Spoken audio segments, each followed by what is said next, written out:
Oke, kalau gitu langsung kita mulai saja. Suara saya bisa terdengarkan ya?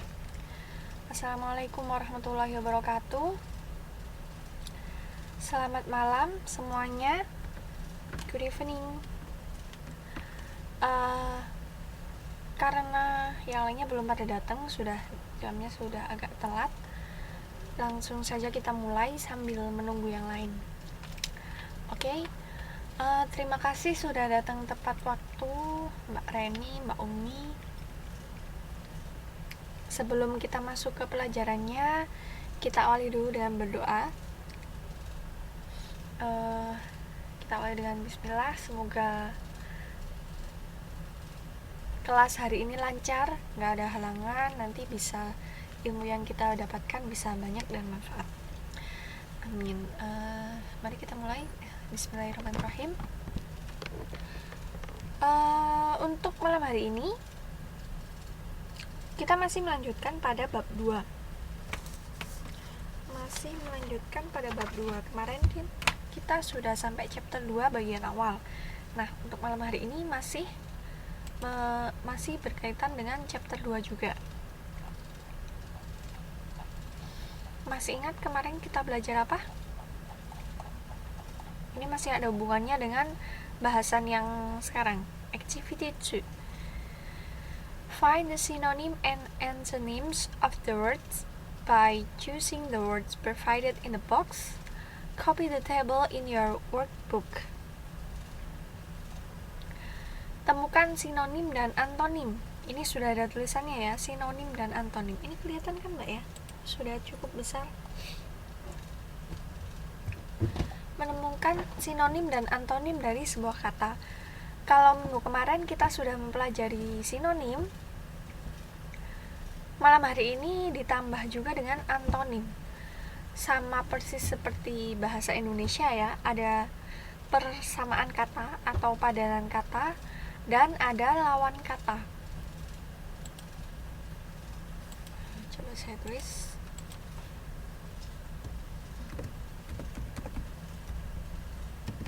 Sinonim.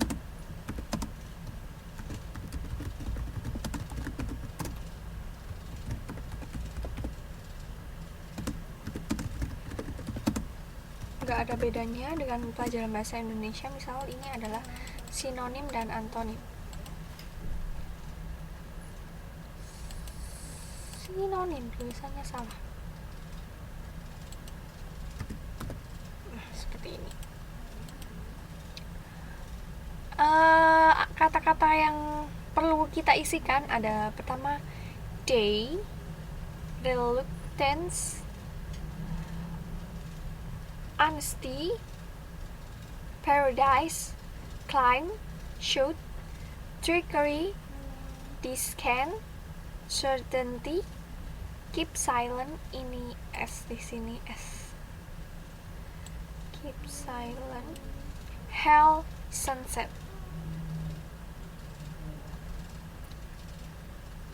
Nah, kira-kira yang belum tahu artinya yang mana ini?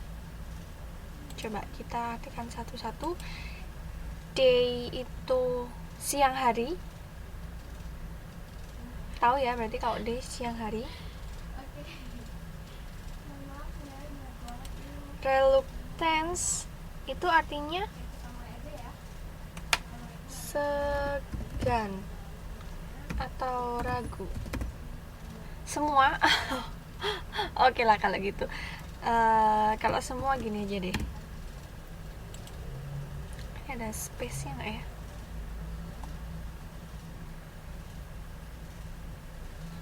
Oke, ini kalau saya potong gini gimana?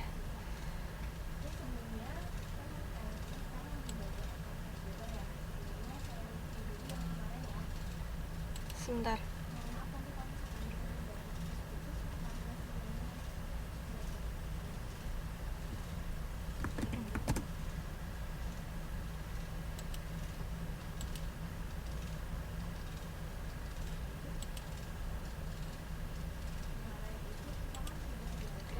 Sebentar, coba saya biar lebih jelas.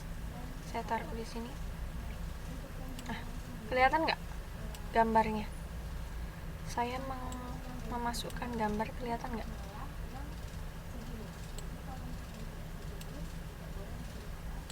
Oke. Nah, kita artikan satu-satu kalau gitu ya. Day ini artinya siang hari. Siang hari. Artinya saya taruh sampingnya. Kalau reluctance itu artinya ragu.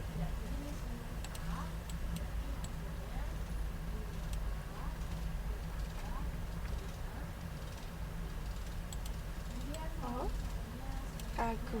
Nah, ini mungkin materi-materi seperti ini bisa menambah perbenaran kata kita. Kalau honesty, jujur, jujur.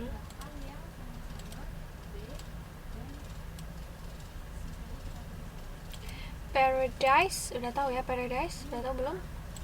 Surga.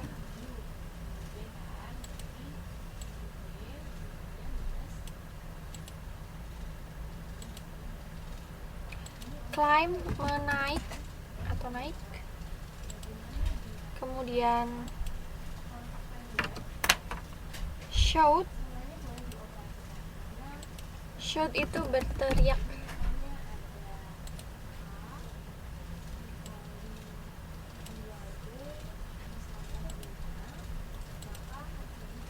Trickery, tipu daya.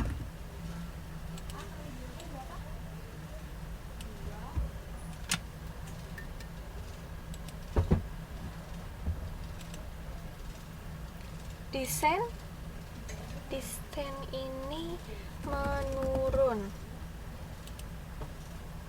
Certainty,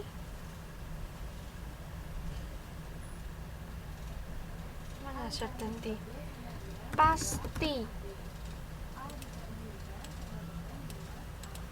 Keep silent, diam ya, tahu kan? Diam. Hell, neraka.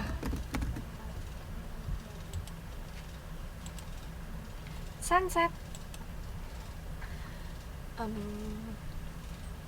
terbit matahari atau pagi hari. Nah, gitu. Oh, ini Mbak Maya, alhamdulillah udah ada yang datang lagi. Nah, kemudian kita cocokkan. Oh, ini kayaknya mesti saya crop lagi deh. Loh, kok loading? Halo?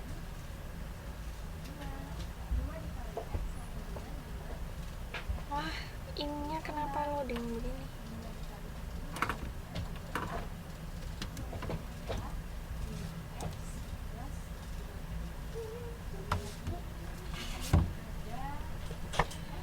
Good evening, Mbak Maya. Oke, it's okay. Oh, ini ya kenapa lemot begini ya? Oh, udah. Nah, sekarang sepertinya saya harus crop ini juga karena tempatnya tidak muat.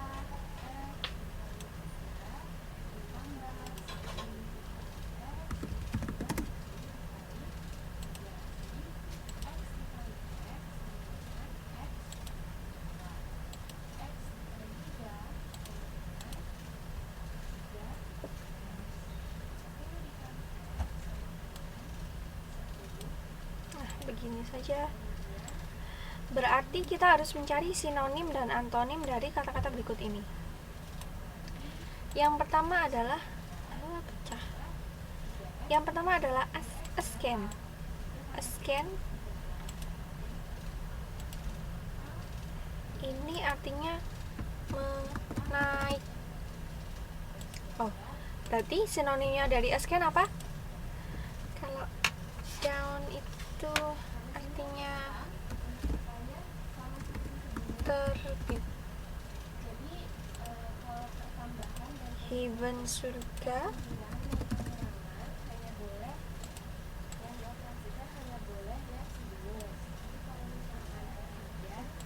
Hesitation, keraguan atau ragu.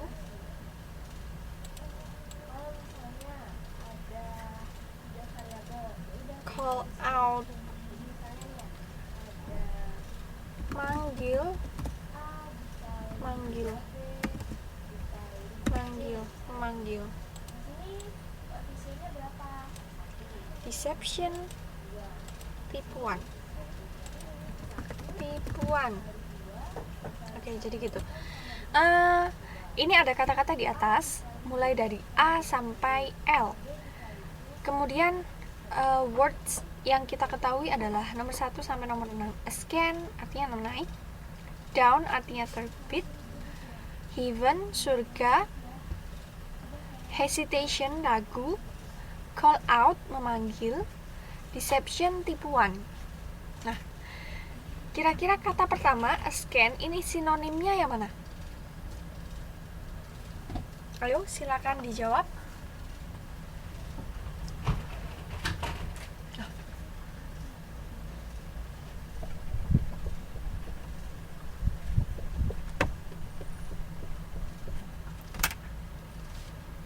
Yap, benar sekali Mbak Umi. Karena sudah ada artinya ya, jadi lebih gampang. Ini mungkin sudah saya artikan di sini, jadi dilatih untuk cara membacanya juga supaya benar. Yang pertama ini I need day, siang hari, reluctance, ragu, honesty, jujur, paradise, surga, climb, menaik juga, shout, berteriak, trickery, tipu daya, descend, menurun, certainty, pasti, keep silent, diam, hell, neraka, sunset, terbit matahari. Berarti benar. Sinonim ascend adalah climb. Nah, kalau antonimnya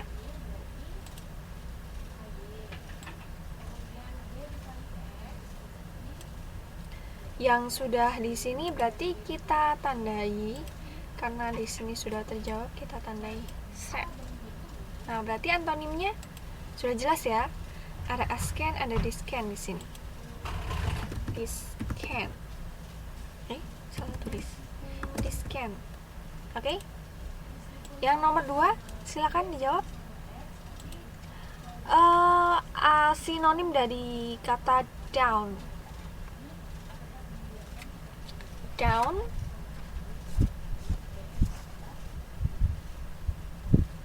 Iya, benar sekali. Loh, kok Mbak Umi ada 2?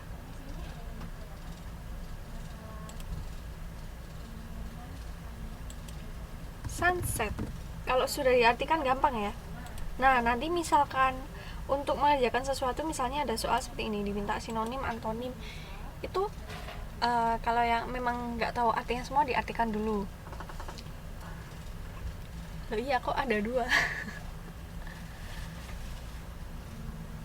Yang lainnya silakan Mbak Reni, Mbak Maya, Mbak Umi kedua.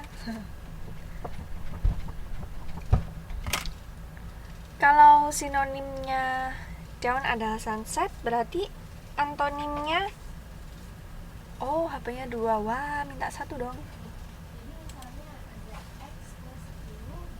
Where is the antonym?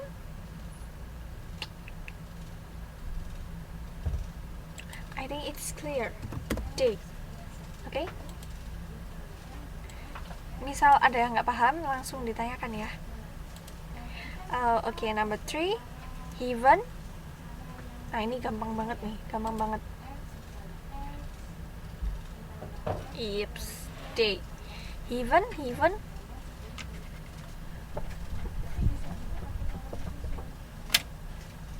Sudah jelas ya?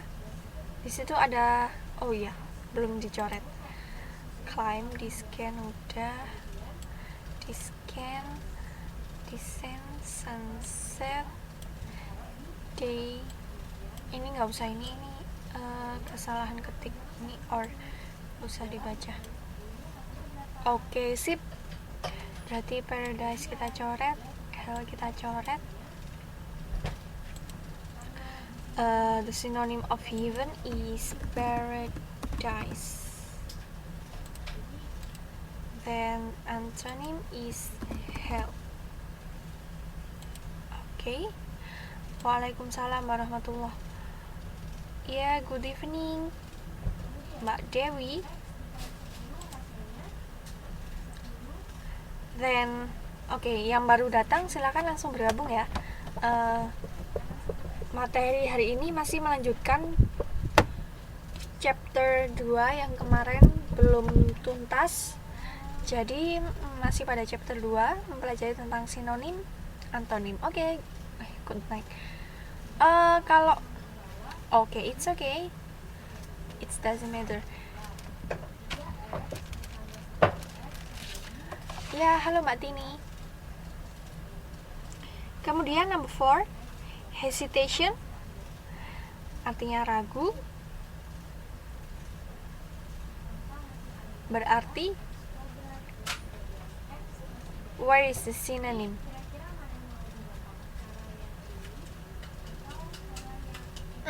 Bener. Ragu ini maksudnya sama dengan ya diragukan, ditolak gitu ya Mbak Dewi. Ini adalah mencari sinonim dan antonimnya. Jadi sinonimnya yang mana? Iya benar. Di samping itu nanti kalau kita mempelajari dengan kata-kata seperti ini, itu nanti kan kosakata, vocabulary kita semakin bertambah. Nah, nanti misalkan membuat sebuah kalimat, itu kata-katanya nggak monoton. Misal membuat sebuah kalimat tentang surga gitu ya, nggak melulu pakai heaven, tapi kadangkala bisa pakai paradise apa gitu. Jadi istilahnya yang membaca itu nggak bosan, dan lagi kemampuan untuk membuat kalimat itu lebih berkembang gitu. Jangan bahasa Inggris Mbak. Itu nanti di kelas lain mungkin. Hesitation, oke. Benar Mbak Dewi, hesitation itu antonimnya atau lawan katanya adalah agree. Coba kita cocokkan dengan yang di sini. Jadi sinonim dan antonim ini kita ambil dari kata di atasnya yang sudah ada. Berarti hesitation sinonimnya apa? Ya ini sudah ada, ini tinggal menempatkan saja.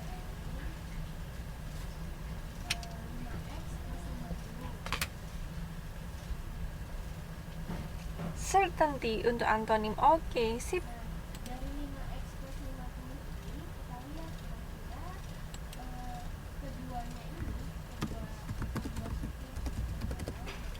Berarti untuk sinonimnya reluctance. Oke, sip.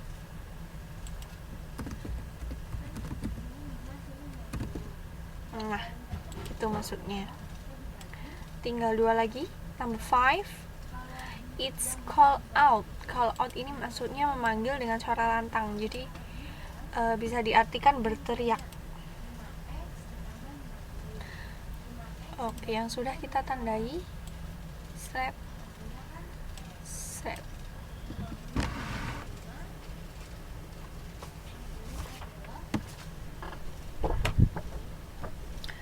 Call out gampang ya. Berarti sinonimnya adalah shout, ya kan? Untuk antonimnya yaps, benar sekali Mbak Umi, Mbak Dewi, benar. Keep silent. Kalau ini kita sering dengar ya. Kita sering dengar mungkin di tempat-tempat tertentu ada tulisan keep silent. Oh, itu berarti artinya dimohon untuk diam. Oke, tinggal 1, 2 lagi. Deception berarti udah jelas ya di situ. Sinonimnya adalah trickery. Sedangkan antonimnya honesty. Honesty ini artinya jujur, kejujuran. Oke, bisa difahami ya. Ini cuma tambahan kata-kata supaya lebih banyak pengetahuannya tentang vocabulary, juga cara membacanya, dan bisa digunakan ketika kita membuat sebuah kalimat supaya tidak monoton memakai kata-kata yang sama. Misal kita akan menulis tentang surga, itu sesekali bisa memakai heaven atau paradise gitu. Jadi istilahnya kalau membuat sebuah cerita itu tidak membosankan yang membaca. Nah, kita mempelajari kata-kata seperti ini karena bahasan selanjutnya adalah tentang narrative text. Oke, berarti ini paham ya sudah untuk synonym and antonym. And now we move to the next section. Oh, this one. Okay. It's about narrative text. Read and understand the following text.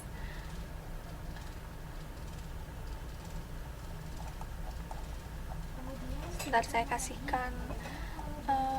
Oh, ini cukup banyak. Nah, ini narrative text.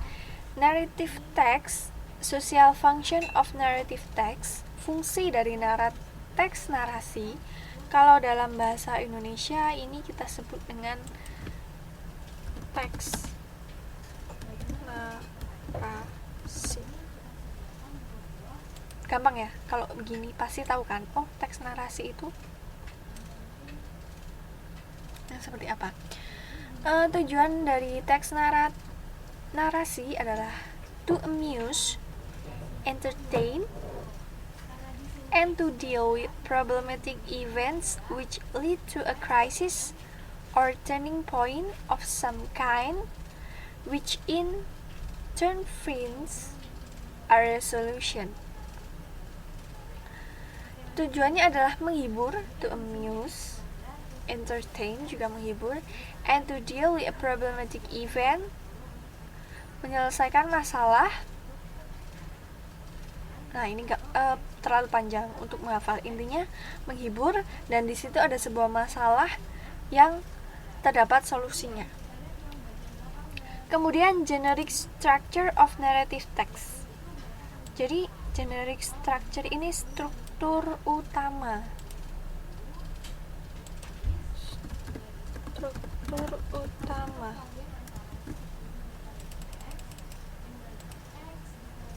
Oh ya? Oh ya kah? Sebentar. Halo? Oh ya. Oke, mungkin saya ini dulu. Oke, kalau misalkan agak putus-putus dikit, ini sudah saya paskan. Mungkin tadi ada sinyalnya. Oke, saya ulangi lagi ya. Narrative text atau teks narasi fungsinya adalah fungsi menghibur, menyatakan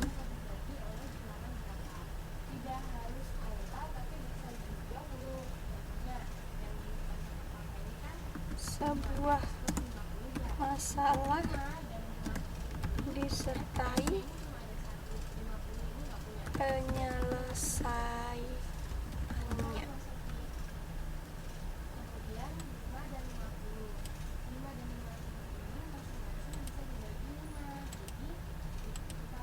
Halo? Bisa dengar ya? Nah, jadi fungsi dari naratif teks adalah pertama menghibur, kemudian juga menyatakan sebuah masalah disertai penyelesaiannya. Struktur utama dari narrative text yang pertama adalah orientation, kemudian evaluation, lalu complication, dan resolution.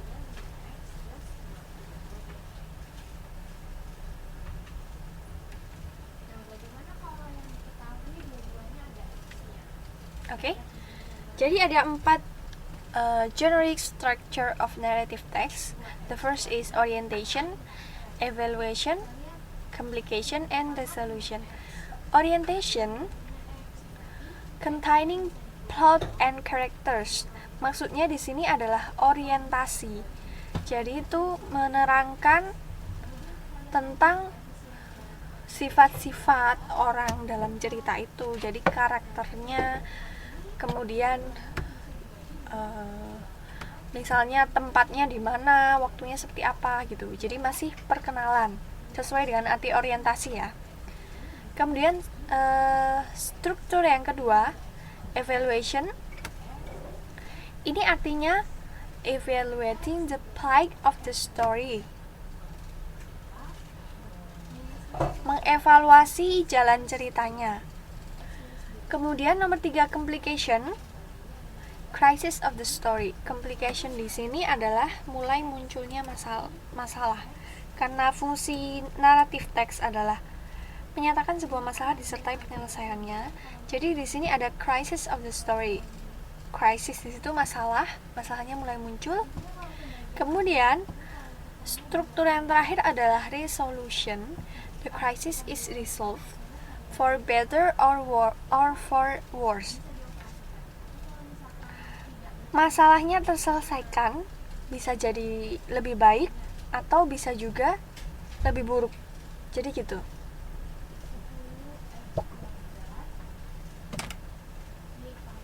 Oke.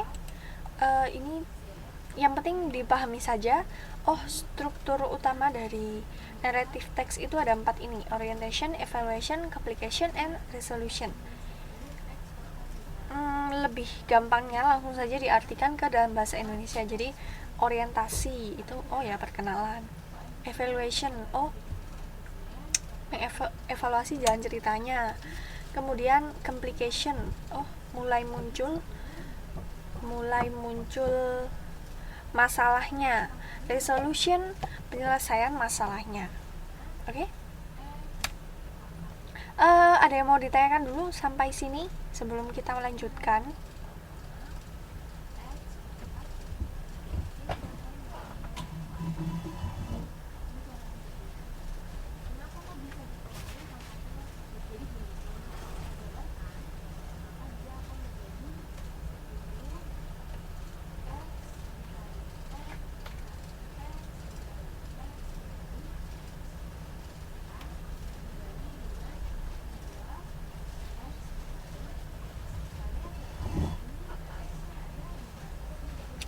Iya, benar sekali Mbak Umi. Nanti selanjutnya kita bahas nanti contohnya. Jadi teks narasi,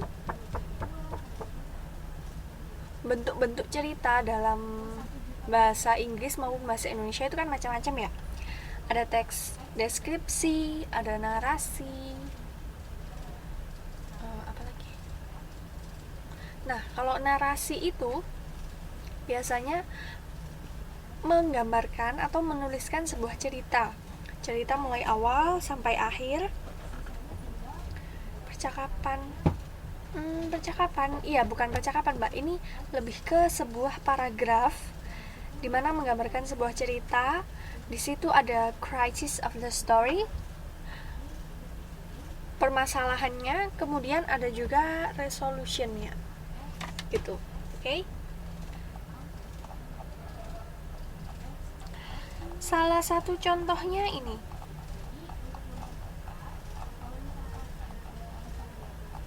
Ini ada cerita cukup panjang. Sebenarnya bisa dibaca, tapi bisa nyambung nggak ya? Why does the cook eat the millipede? Why does the cook eat the millipede? Ada yang tahu artinya? Millipede ini sepertinya dongeng masa kecil. Millipede loh Mbak. Millipede itu yang sedang bermigrasi kaki 1000. Menyeramkan. Nah, benar sekali Mbak Dewi. Sip. Mengapa ayam jago makan kaki 1000? Nah, ini istilahnya di sini, contohnya di sini adalah teks narasi dalam bentuk legenda atau dongeng. Dongeng ya ini. Bisa juga disebut fabel karena ceritanya tentang binatang. Dongeng tentang binatang atau legenda. Legenda itu asal muasal sesuatu. Jadi bisa suatu tempat, suatu keadaan atau lain sebagainya. Ya, ini ternyata ceritanya adalah why does the cock eat the millipede? Kaki 1000. Coba, aduh ya serem mbak. Coba kalau kita praktekkan untuk membaca, bisa tersambung nggak ya? Coba saya panggil satu. Karena ini takutnya sinyalnya agak susah. Jadi kalau mikrofonnya nggak bisa tersambung, ya sudah.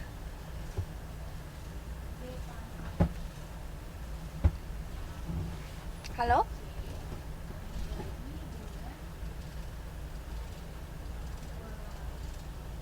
Halo Mbak Dewi?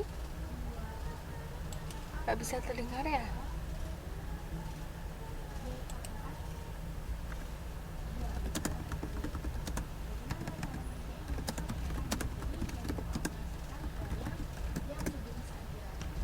Halo?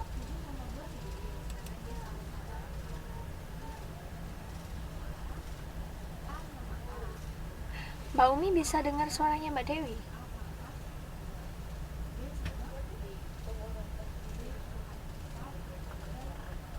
Oke. Mbak Dewi bisa tersambung ya? Silakan dibaca untuk paragraf pertama dan kedua. Yang lainnya bisa dengar? Mbak Maya, Mbak Atun, Neng Reni, Mbak Tini. Silakan Mbak Dewi. Mbak Dewi bisa dengar gak nih? Mbak Umi oke ya? Sip. Oke, silakan Mbak Dewi dibaca mulai paragraf 1 ini orientation dan paragraf 2 evaluation. Silakan.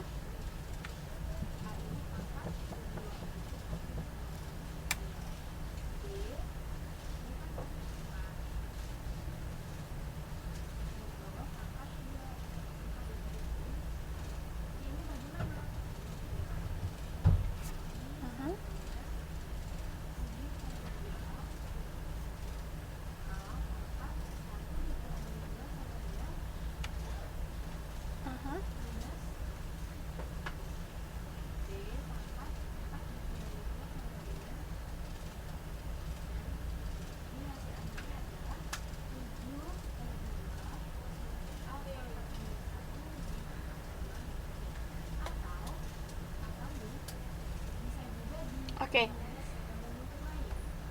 Oh, di tempat saya kok putus-putus sih.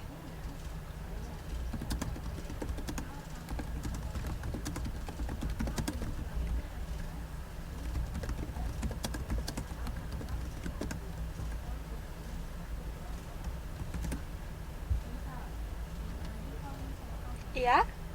Oke. Nah, ini kok terputus. Ya, suaranya Mbak Dewi terputus di sini. Sudah Mbak Dewi?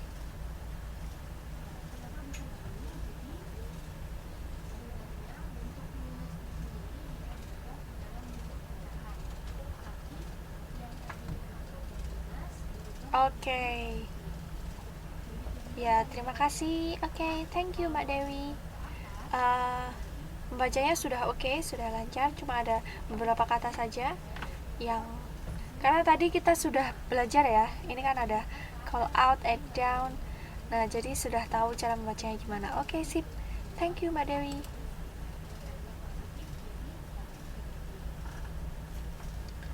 Waalaikumsalam warahmatullahi wabarakatuh. Silakan Mbak Bintang. Oke. Nah, coba kita baca bersama-sama lagi untuk paragraf pertama dan kedua. Ini kata-kata yang di sini adalah yang sudah kita artikan tadi ya, yang ini. Yang sinonim antonim. Nah, itu tadi seperti yang saya katakan, kenapa ada sinonim? Karena suatu saat misalnya kita membuat sebuah teks narasi, supaya kata-kata yang kita gunakan tidak itu-itu aja, jadi kita bisa tahu, oh ini tuh sinonimnya ini, kita bisa pakai kata ini juga untuk menggambarkan ini gitu. Oh iya Mbak Bintang, oke, nggak apa-apa. Mungkin bisa coba lockout dulu. Kalau agak putus-putus mungkin di refresh sinyalnya, lockout dulu, nanti masuk lagi. Kalau tetap nggak bisa berarti mungkin sinyalnya ya. Tadi kadang di tempat saya juga putus-putus. Disimak aja ya Mbak. Oke, kita baca lagi untuk paragraf pertama. Long ago, the cook had a pair of beautiful horns in his head. A pair of beautiful horns. Itu namanya cula. Jadi sepasang, apa ya istilahnya? Horns. Selain cula itu seperti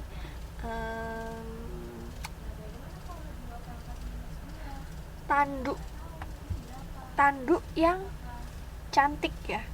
Jadi di cerita ini dulu itu ayam jago itu punya tanduk seperti ini. Ada yang tahu ini fakta atau cuma dongeng? Mungkin ada yang tahu? Ya, ini karena ini adalah dongeng fabel tentang hewan, asal muasalnya hewan. Jadi ini adalah fiktif belaka ya, cuma dongeng. Nah, tapi ini menarik sekali, apalagi kalau diceritakan kepada anak-anak kecil. Kalau saya dulu suka sekali cerita-cerita seperti ini sebelum tidur. Ayam dan Kelabang, benar sekali Mbak Bintang. Ini kita mempelajari tentang teks narasi, dimana teks narasi itu adalah seperti dongeng, kemudian ada suatu cerita yang di situ ada masalah dan penyelesaian gitu. Nah, contoh yang pertama di sini adalah why does the cook eat the millipede? Tadi sudah dibacakan Mbak Dewi, paragraf pertama dan kedua. Long ago, the cook had a pair of beautiful horns on his head. Jadi dia punya tanduk, sepasang tanduk yang bagus, yang indah di atas kepalanya sini. But at the time there was a dragon who was prevented from escaping into heaven because he lacked a pair of horns. Tapi waktu itu ada sebuah naga yang naik ke surga. Istilahnya dia ke surga because he lacked a pair of horns. Istilahnya naik ke surganya ini maksudnya protes dia itu. Because he lacked a pair of horns, karena dia tidak punya tanduk. Loh, naga aja nggak punya tanduk, kok ayam jago punya gitu. Jadi dia protes. Waalaikumsalam warahmatullahi. Oke, good evening Mbak Salsa. It's okay. Oke, nggak apa-apa ya, yang baru bergabung silakan langsung.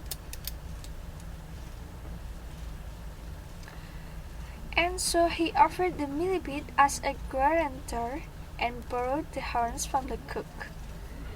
Dan dia menawarkan kepada kaki seribu sebagai, istilahnya dia sebagai perwakilan untuk meminjam tanduk dari si ayam jago. Jadi si dragon ini tadi itu menyuruh kaki seribu, karena kaki seribu ini kan sejenisnya dia tapi lebih kecil, jadi disuruh untuk meminjam tanduk kepada ayam jago ini. When the millipede came for the horns, he said to the cook. Kemudian kaki seribu ini bertemu ayam jago. When you want your horns back, you must call out at dawn.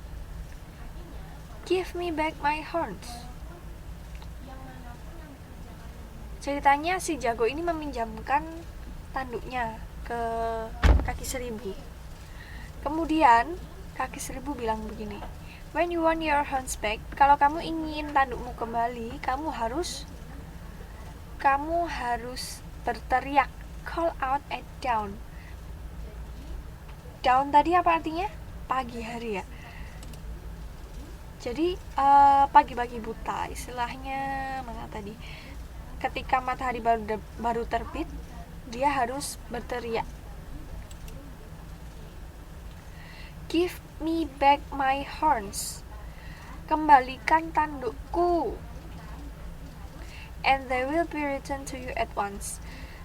Maka tandukmu akan langsung kembali gitu. Jadi si kaki seribu ini bilang ke ayam jago, kalau kamu pengen tandukmu kembali, pagi-pagi nanti kamu harus berteriak, kembalikan tandukku gitu. Tapi harus pagi-pagi gitu katanya. You need have no occasion to be concerned in the least. Kamu harus melakukannya sampai kamu mendapatkannya, istilahnya gitu. Jadi gitu ya. Terus kita lanjutkan dulu. Nanti ada yang praktek lagi. Ini kita lanjutkan dulu. The kind could know how difficult it was to ascend to heaven. Tadi kan dragonnya kan tinggalnya di atas ya, istilahnya di atas, di kahyangan, di surga gitu. Nah, tapi ayam jago ini nggak bisa ke surga. Makanya dia bilang how difficult it was to ascend to heaven. Sangat sulit untuk naik ke atas surga. So, researched by the good security the millipede offered, he loaned his horn without hesitation. Jadi, sesuai yang sudah ditawarkan oleh kaki seribu tadi, dia meminjamkan tanduknya tanpa ragu, just twisting them right off his head.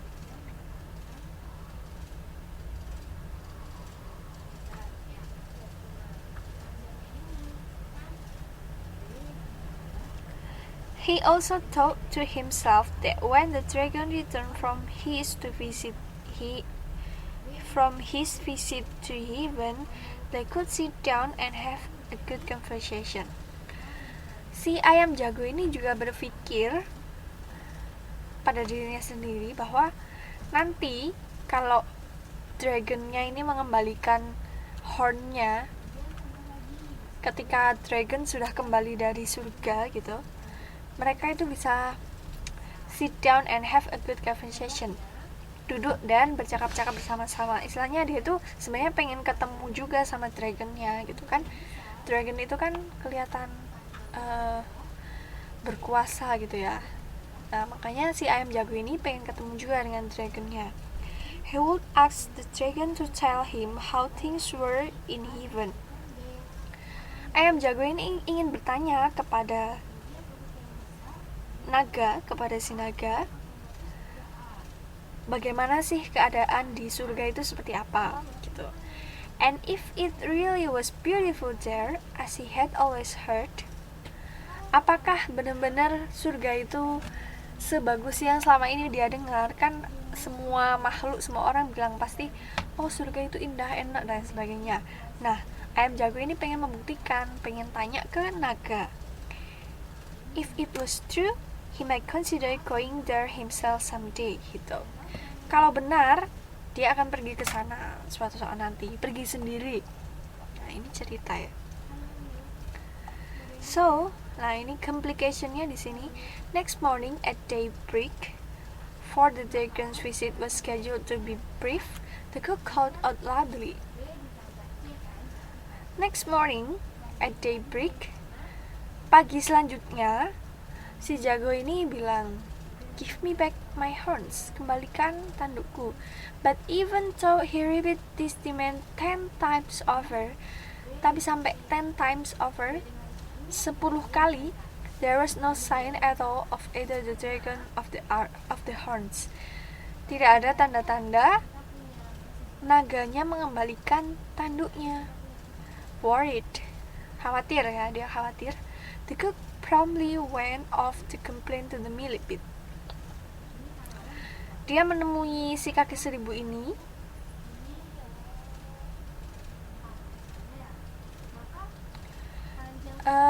Kemudian si kaki seribu ini bilang, if the dragon has not returned the horn this morning, then he will certainly do so tomorrow. kalau pagi ini belum dikembalikan, oh berarti besok dikembalikan gitu katanya. Kaki seribu ini rupanya pandai membual ya. At the very least, the day after that, just learn to be a little patient and your horns will soon be back on your head just as before. Sabar dulu, istilahnya sabar dulu, pasti dikembalikan gitu katanya si kaki seribu. The cook did wait several days, but although he called every morning at sunrise, "Give me back my horns," they never did reappear.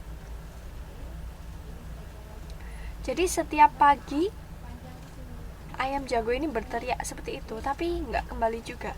The cook was extremely annoyed at this deception and loss. Ini baru sadar kalau dia itu ditipu. Deception tadi, tipu ya, and loss, dan kehilangan, as you can well imagine. Therefore, he ordered all the members of his family to eat millibits on sight.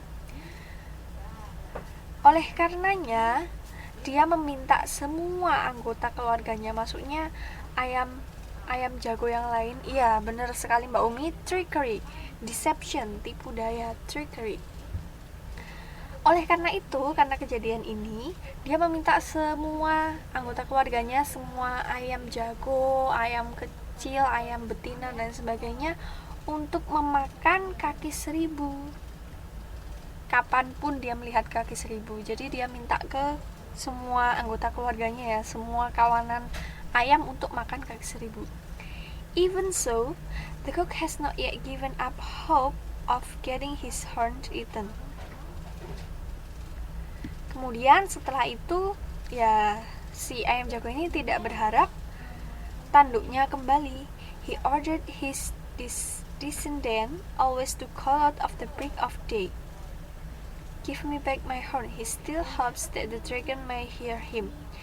Nah, jadi sampai sekarang pun setiap pagi hari ayam jago ini berteriak-teriak kan ya. Mungkin itu artinya ini, "Give me back my horns," kembalikan tandukku. Tuh, makanya setiap pagi ayam jago itu masih berteriak, masih berharap naganya itu mendengar teriakannya dan mengembalikan tanduknya. Nah, tapi karena kejadian hal ini, makanya yang kita temui sekarang adalah ayam jago itu memakan kaki seribu. Inilah sebabnya. Gitu. Ini ceritanya menarik sekali ya, Mbak. Bisa diceritakan sebagai dongeng sebelum tidur untuk anak-anaknya. Nah, kalau saya dengar cerita seperti ini, saya percaya, oh jadi gitu ya. Makanya kok ayam jago berkokok tiap pagi. Oke. Sekarang tadi kita sudah baca paragraf pertama dan kedua. Siapa yang mau membaca paragraf ketiga? Untuk paragraf keempat, 4-5 ini nanti bisa digabung. Harus waspada. Iya, jangan sampai kita terkena trickery atau deception, ditipu ya. Ditipu. Oke. Siapa yang mau melanjutkan membaca paragraf ketiga atau mau saya tunjuk?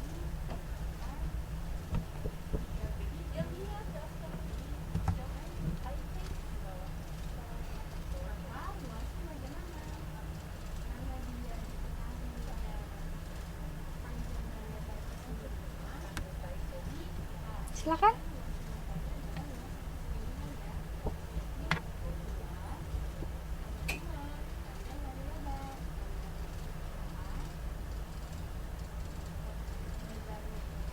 Oh ya? Oke. Halo. Ya, mungkin sinyalnya agak jelek ya, Mbak ya.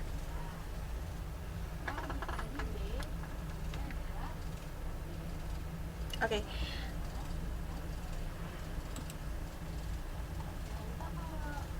Oke. Kalau gitu karena mungkin sinyalnya agak. Oh ya?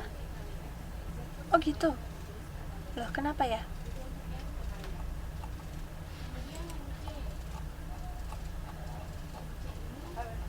Mungkin memang sinyalnya ya Mbak ya. Oke, nggak apa-apa. Kita lanjut saja kalau gitu. Mungkin lain waktu saja prakteknya ya, karena yang lainnya juga nanti nggak bisa dengar.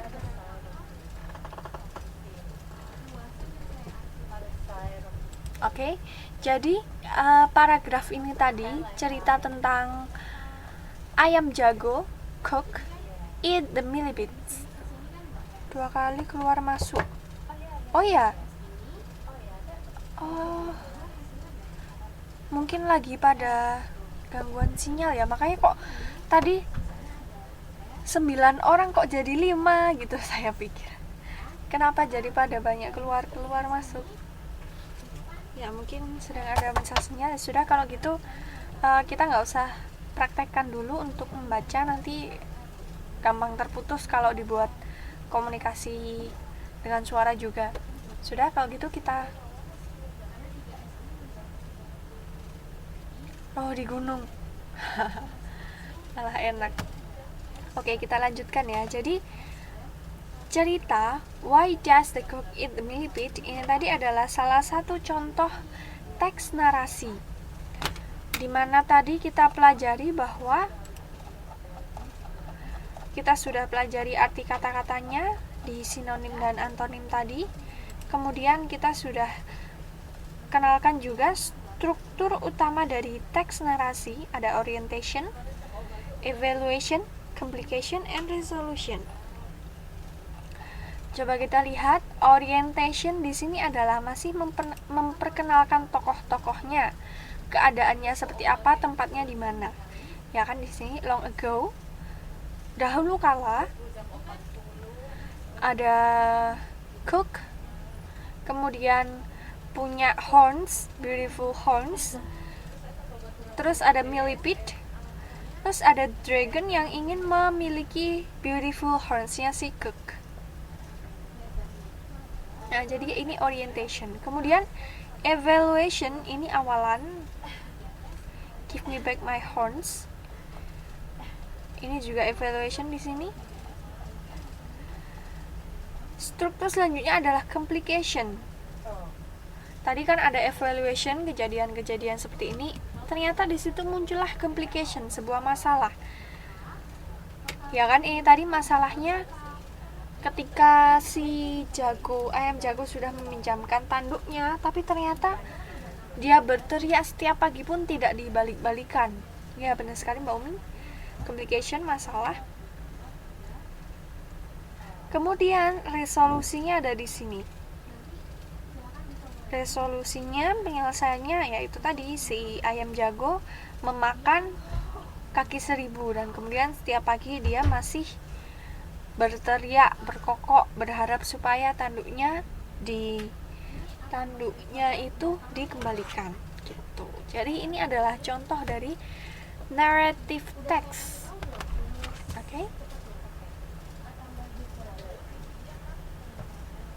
Oke.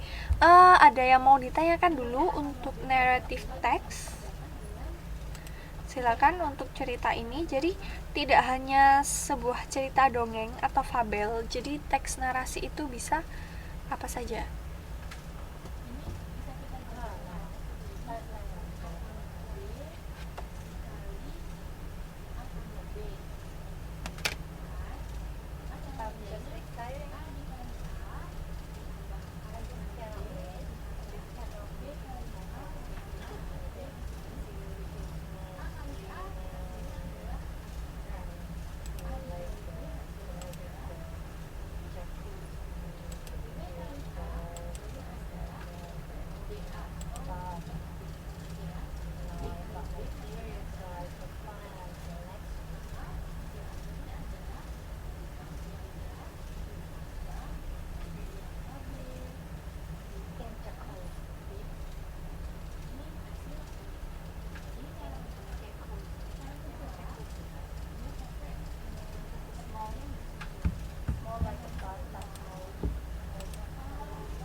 Halo.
Maaf. Oke. Maaf, saya terputus ya.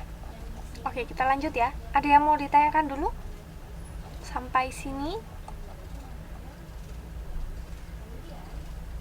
Silakan kalau ada yang mau ditanyakan dulu.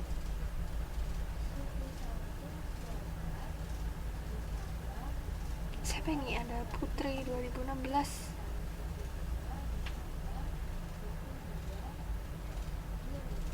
Mbak Nila, ya silakan Mbak Nila, nggak apa-apa.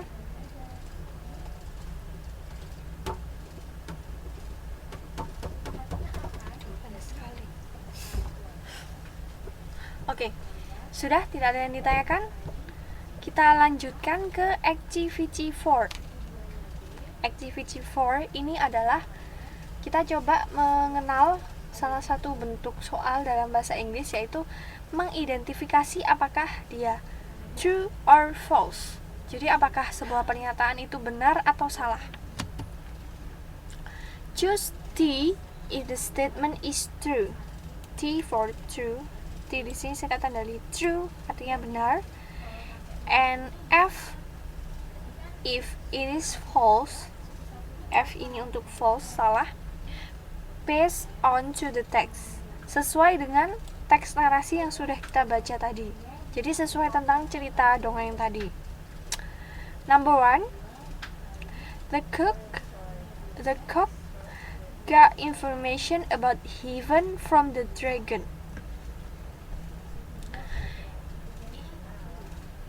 Is this statement true or false? Oke, Mbak Dewi menjawab false. Yang lain setuju false? Ada yang menjawab beda atau setuju false?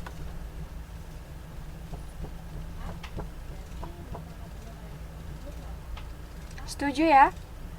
Oke, benar. Jawabannya adalah false. Karena setuju. The cock got information about heaven bukan dari dragon, tapi from another people. For many people, many animal. Jadi dari semua orang, dari semua yang lainnya, bukan cuma dari ikut saja. Loh, nggak boleh Mbak, harus.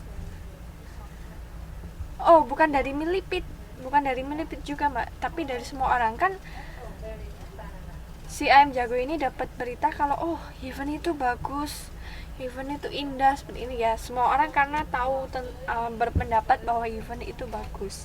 Jadi bukan dari dragon, bukan juga dari milipit. Oke, kita lanjut ya. Number 2. The dragon didn't return the cock's horns. It is true or false? Mbak Nila nggak ada suara?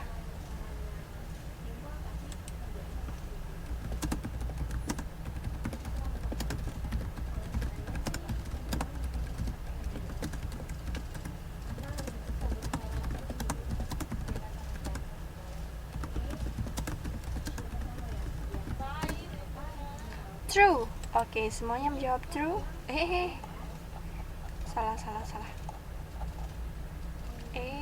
Kenapa ini bergeser? Mana tadi? Activity 4. Wah, ngantuk ini. Kenapa bisa bergeser? Nah, benar ya, jawabannya adalah true. Si naga, the dragon, didn't return the cock's horns. Tidak mengembalikan tanduknya ayam jago. Okay? Move on to the number 3. The millipede was a successful deceiver.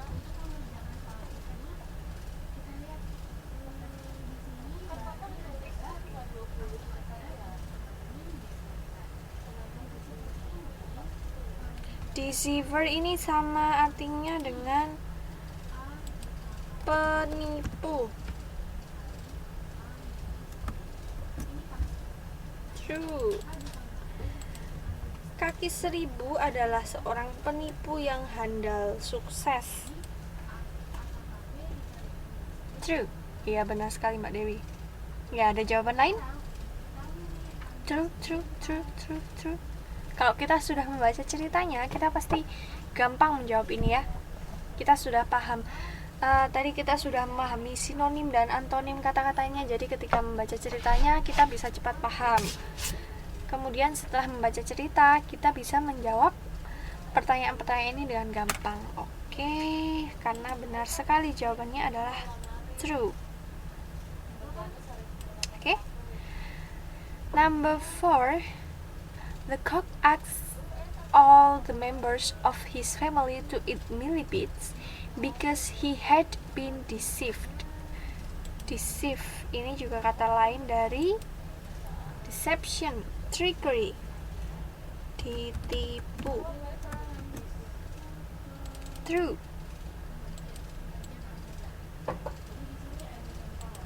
Ditipu, deceive. Ya, benar sekali, tertipu. Jelas banget ya. Jawabannya benar. Ayam jago meminta semua anggota keluarganya untuk memakan kaki seribu karena dia sudah ditipu. Tertipu. Sama. Oke? The last, number 5. The cock didn't expect the dragon to return his horn anymore. Is it true or false? Ayam jago tidak berekspektasi atau tidak berharap naga akan mengembalikan tanduknya. Apa dia masih berharap atau tidak? False.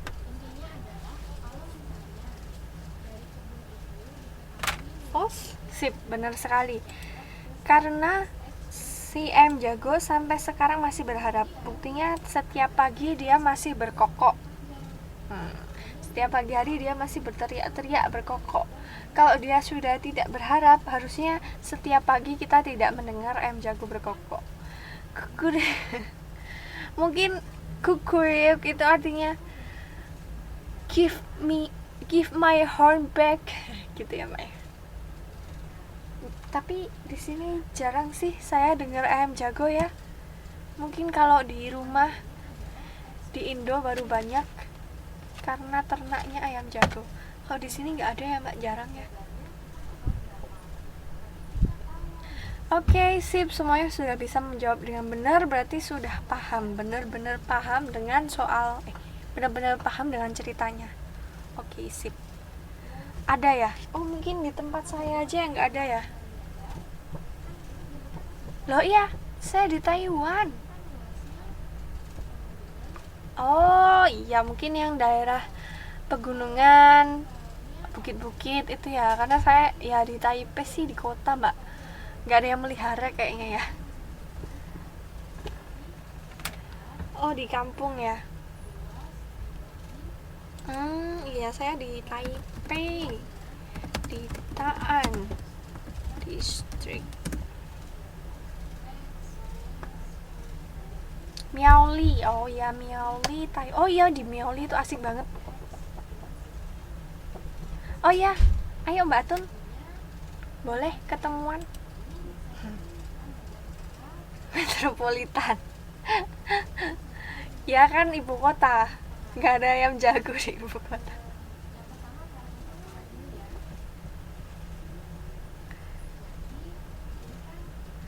Boleh boleh Mbak, nanti kita janjian ya. Iya, mungkin kalau di Miaoli itu asik banget. Di Miaoli banyak perkebunan teh, perkebunan stroberi ya. It's very delicious. Tainan. Iya, masalahnya saya di Taipei, jadi jarang sekali mendengar ayam jago berkokok. Adanya suara mesin bangunan. Sun In Kong Yen. Sun In. Sun In. Sun In. Sun In. Lumayan. Sun In itu apa ya? Deketnya sama ini Mbak. Deketnya Taan Kong Yuan.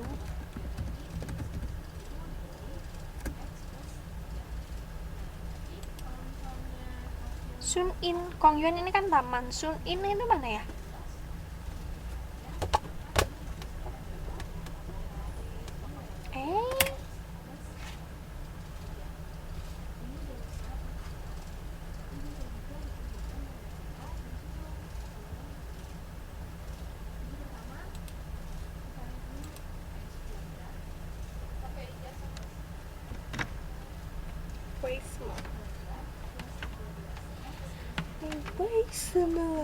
Taiwan.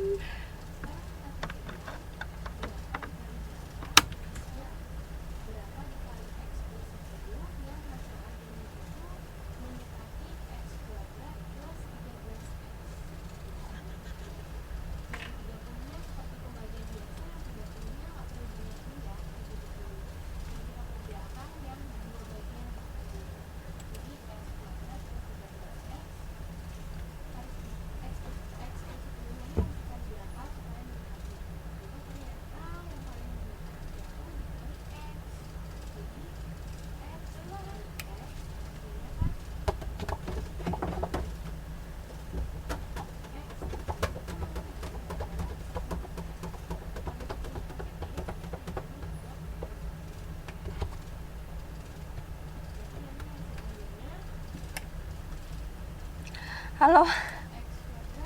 Aduh.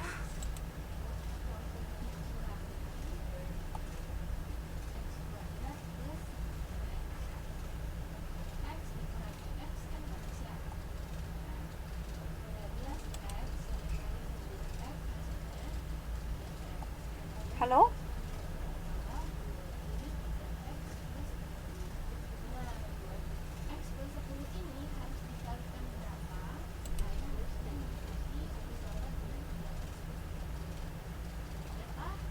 Halo? Iya deket. Iya deket Mbak. Deket. 10 menitan saya. 15 menit lah. 10 sampai 15 menit sepedaan. Sepeda.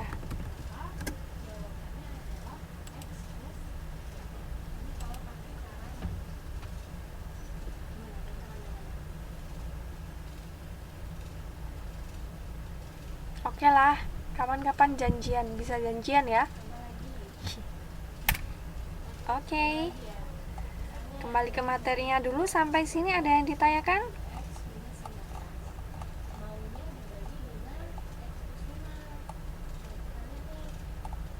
Oke, sip ya, sudah. Nah, ternyata murid di sini pintar-pintar. Sudah bisa menjawab dengan benar semua. Saya yakin nanti kalau misalkan ada ujian nilainya bagus-bagus deh. Yang penting harus tetap semangat, oke? Oke. Kita masuk ke bahasan selanjutnya. Ingat, ini juga merupakan salah satu contoh Narrative text nanti mungkin bisa dibaca sendiri. Kita masuk ke bahasan selanjutnya, yaitu simple past tense. Ini adalah pengetahuan dasar tentang tenses. Sudah pernah membahas tentang tenses?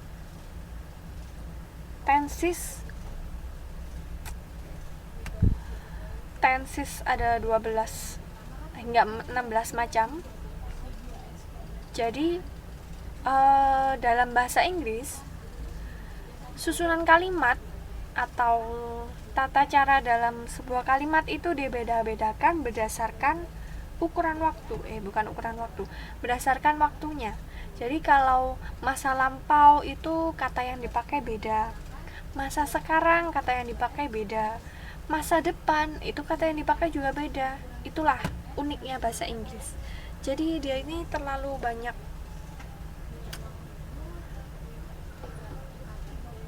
ini ya Mbak ya. Kalau bahasa Chinese atau ini kan sama, tapi ketika bahasa Inggris itu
Hah? Oke, maaf ya. Tadi terputus lagi.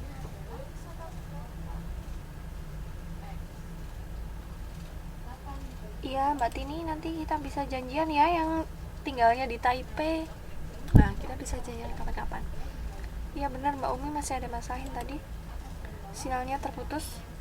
Oke, sekarang kita masuk ke sesi terakhir, membahas tentang pengertian dan fungsi tensis, jenis-jenis dan rumus tensis, dan contohnya. Nah, jadi untuk malam hari ini yang kita pelajari cuma past tense. Dari katanya bisa tahu ya, past tense pernah dengar kan? Past tense itu menyatakan suatu kalimat di masa lampau. Jadi intinya adalah sebenarnya tensisnya ini banyak ya, tapi yang kita bahas malam hari ini cuma yang masa lampau.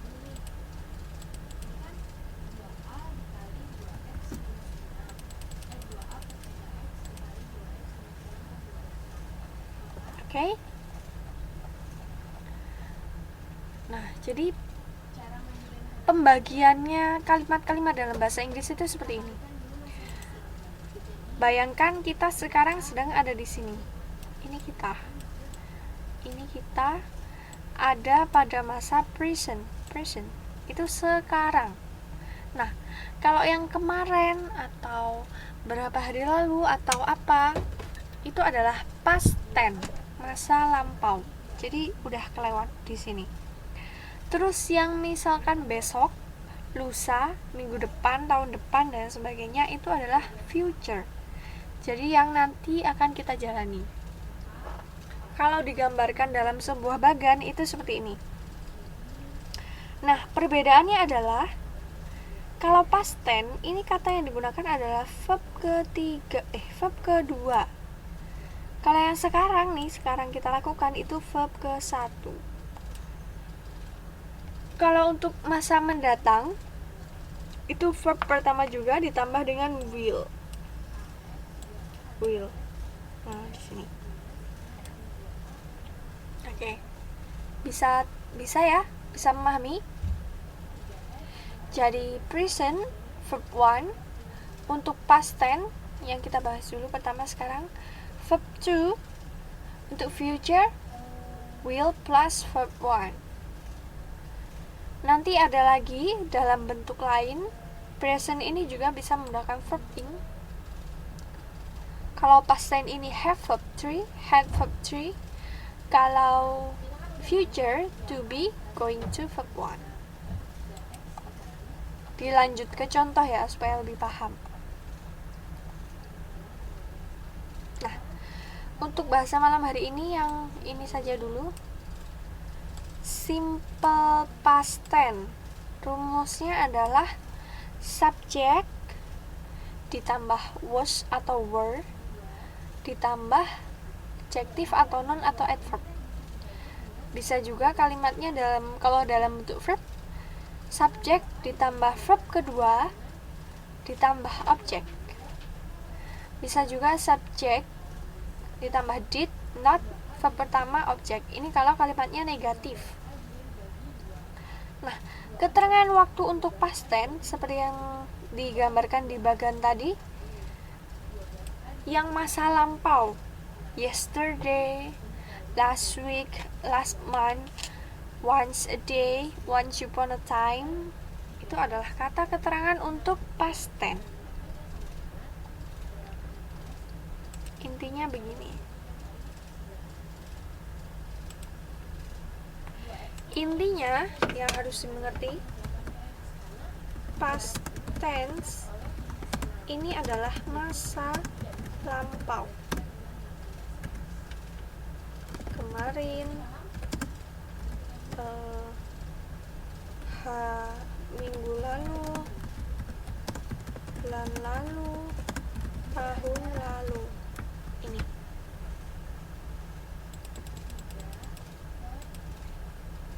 Ini adalah past tense. Sedangkan untuk rumusnya ini adalah as subjek verb kedua plus objek. Verb, V ini maksudnya verb ya, kata kerja bentuk kedua. Kata kerja. Oke? Nggak perlu bingung-bingung, santai aja, nggak perlu pusing-pusing. Intinya cuma ini. Aduh, loading. Loh, salah. Intinya adalah past tense itu menyatakan tentang masa lampau. Kalau ada sebuah kalimat yang keterangan waktunya kemarin, yesterday, minggu lalu, last week, last month, last year, dan lain sebagainya, yang lampau-lampau itu berarti kalimatnya termasuk kalimat past tense. Rumus umumnya, rumus yang paling simpelnya, subjek ditambah verb kedua ditambah objek. Oke, sampai sini bisa paham?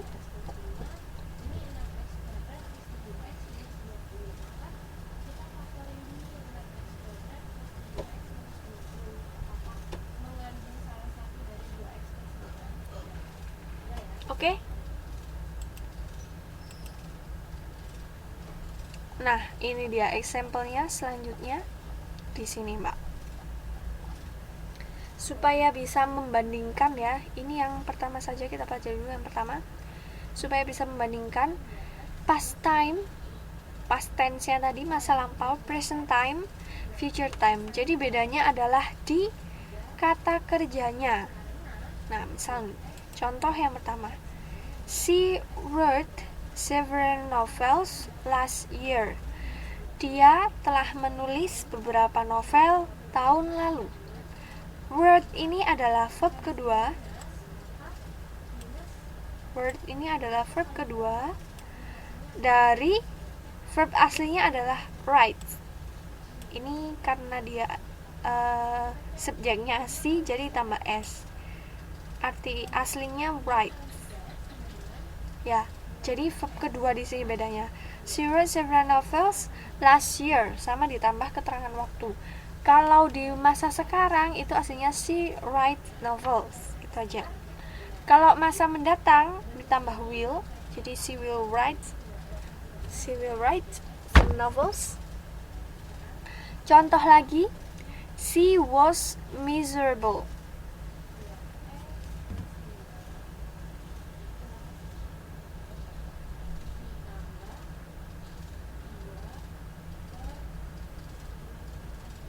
Miserable itu artinya menyedihkan atau buruk ya.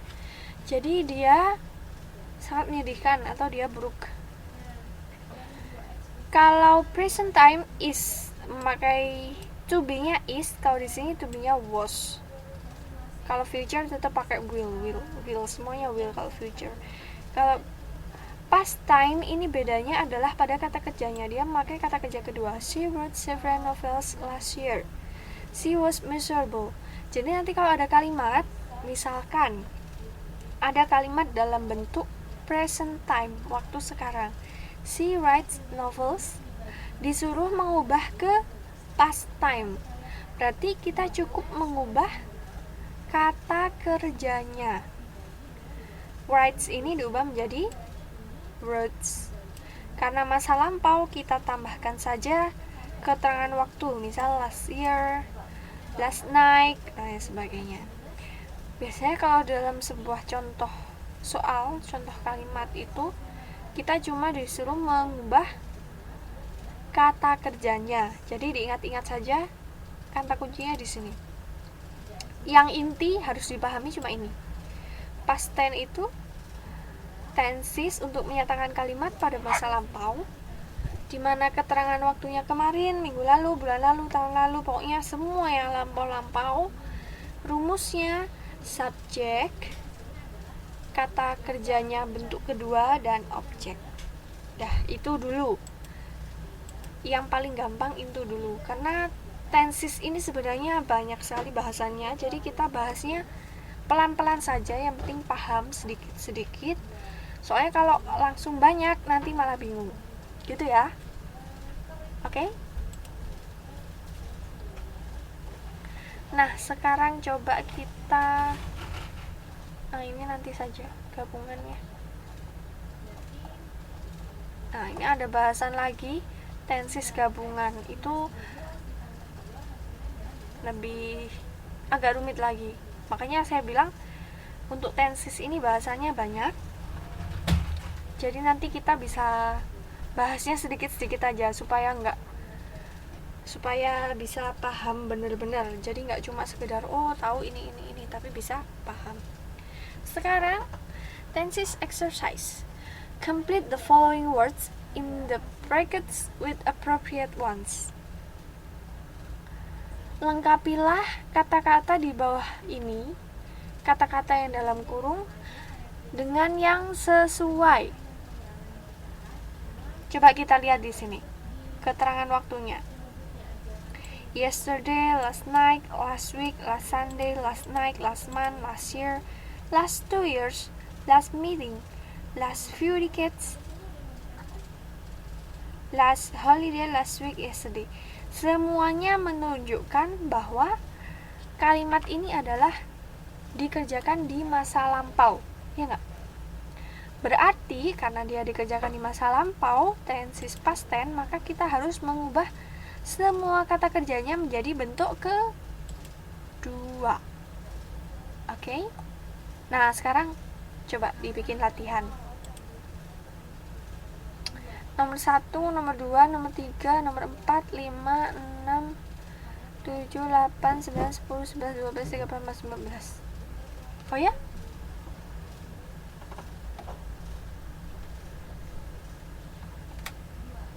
Oke. Halo. Oke. Langsung saja kita buat latihan. Iya, benar Mbak Umi. Dibuat latihan, ini cuma mengubah dari verb pertama diubah menjadi verb kedua.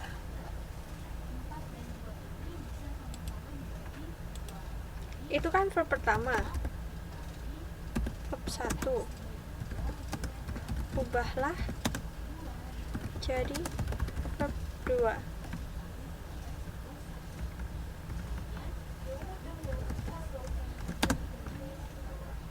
Nah, silakan. Untuk yang pertama, go ini menjadi apa? Go. Siapa yang tahu verb keduanya dari go?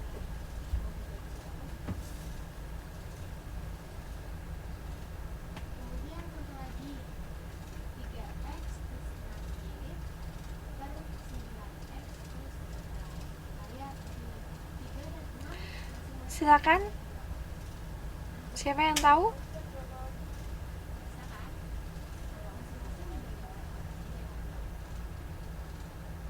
Go. Oke, saya kasih contoh satu kalau gitu. When. Iya, Mbak Umi. Karena ini adalah past tense ya. Past tense itu masa lampau, makanya semua verbnya kita ubah menjadi verb kedua. Gitu. Jadi untuk soal pertama, go ini verb keduanya kita ubah menjadi when. Soal kedua, learn ini jadi learn. Nah, sekarang silakan. Saya salah tulis. Dilanjut. Ketiga,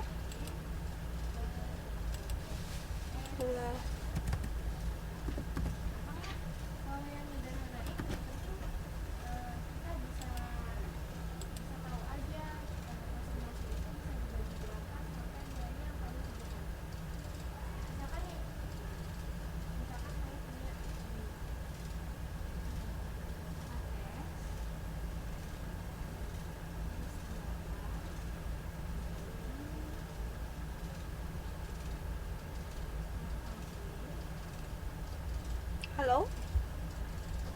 Bisa terdengar?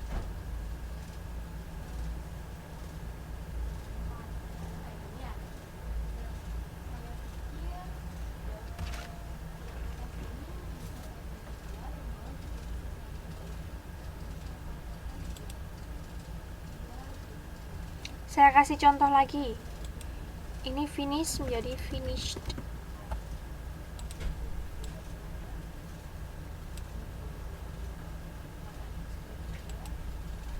Halo? Oke, kalau gitu ini dibuat latihan aja ya.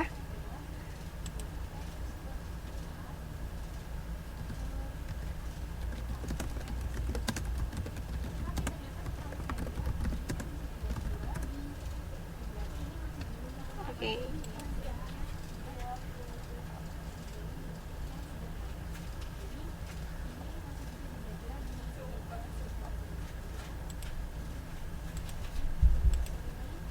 Jadi PR-nya homework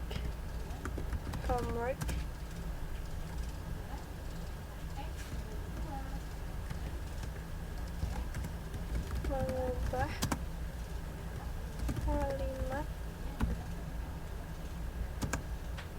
menjadi past tense. Cukup dengan mengubah kata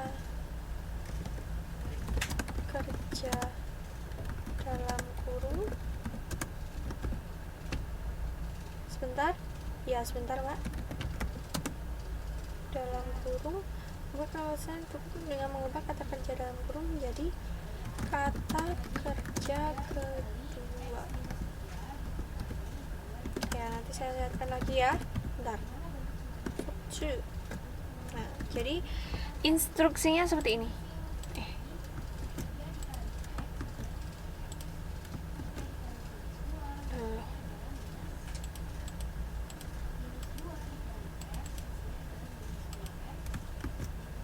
Instruksi homeworknya mengubah kalimat menjadi past tense. Cukup dengan mengubah kata kerja dalam kurung menjadi kata kerja kedua atau verb kedua. Nah, soalnya yang ini nanti saya posting lagi di grup yang tadi supaya nggak lupa. Nah, untuk rumusnya silakan Mbak Atun ini ditulis. Oke. Intinya cuma di sini.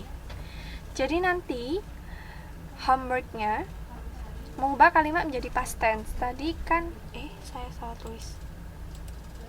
Past tense. Cukup dengan mengubah kata kerja dalam kurung menjadi kata kerja kedua. Nah, tadi kan semuanya ada yang dalam kurung ya. Itu diubah menjadi kata kerja kedua.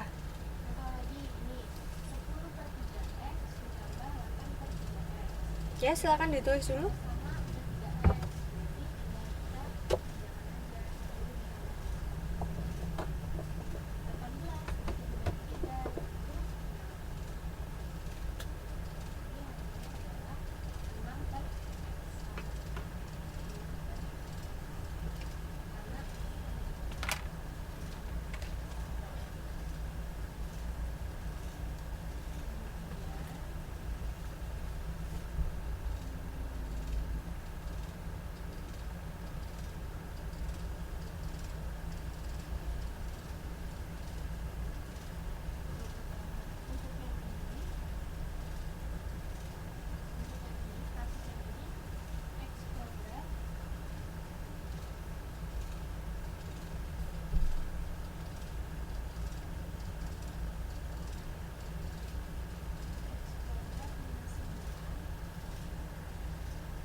Sudah? Sip.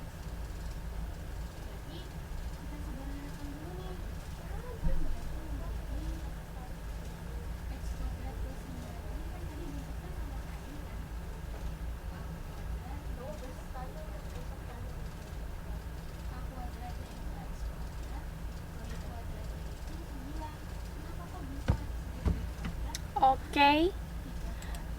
Mungkin ada rumus yang lainnya, ini saya tunjukkan. Ini nanti untuk soalnya bisa saya posting lagi di grup supaya nggak lupa. Nah, rumus yang lain ini Mbak, mungkin kalau mau ditulis ini dia yang saya kasih kotak. Nah, jadi kalau dia bentuknya kalimat kata kerja, dia memakai kata kerja kedua. Tapi kalau kalimatnya nominal, itu memakai to be-nya was atau were. Oke, silakan ditulis dulu kalau mau ditulis.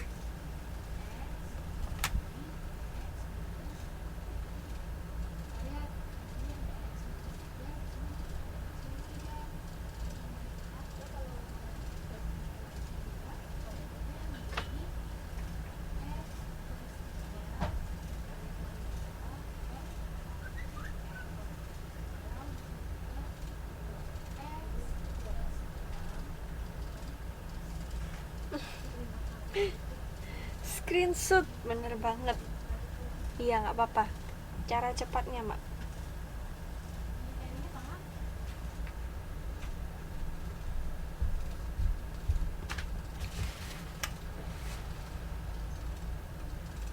Oke, homeworknya ini ya. Mana tadi? Nah, ini dia. Ini tadi sudah saya kasih bonus tuh. Ini ada 1, 2, 3, 4, 5, 6, 7, 8, 9, 10, 11, 12, 13, 14. 14 ya. 6, 7, 8, 9, 10, 11, 12, 13, 14. Sudah saya kasih bonus 3. Jadi totalnya adalah 11 question. Just 11 question. Nanti untuk homeworknya dikumpulkannya sebelum pertemuan selanjutnya. Dikumpul. Saya kasih homework ini supaya bisa latihan. Jadi kalau nggak dikasih homework itu nggak bisa lebih melatih diri sendiri. Jadi dikasih homework meskipun sedikit tapi bisa latihan untuk tahu, oh jadi verb kedua atau kata kerja kedua itu maksudnya begini, kata-katanya tuh seperti ini aja gitu. Jadi nanti biar nggak cuma menerima materi saja tapi juga dipraktekkan gitu ya. Dikumpulkan paling lambat sebelum pertemuan berikutnya minggu depan. Ke email bisa spot@gmail.com atau tulis di buku biasa lalu difoto kirim ke inbox FB Iza Hanifah. Cara pengumpulannya cukup gampang saja. Kalau yang lebih suka pakai email, terbiasa pakai email, dikirim ke email nggak apa-apa. Tapi kalau yang kesulitan pakai email, pakai Facebook aja.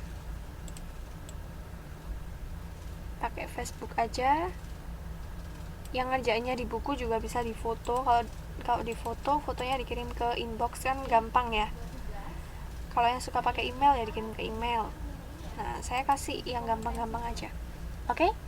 Ini waktunya sudah habis. 5 menit sudah waktunya selesai. Oke, soalnya mau di screenshot dulu ya, Mbak ya. Ini nanti saya posting lagi kok, tenang. Supaya yang nggak masuk juga tahu, dan nanti saya posting lagi. Oke? Karena waktunya sudah habis, ada yang mau ditanyakan dulu? Silakan kalau ada yang mau ditanyakan dulu.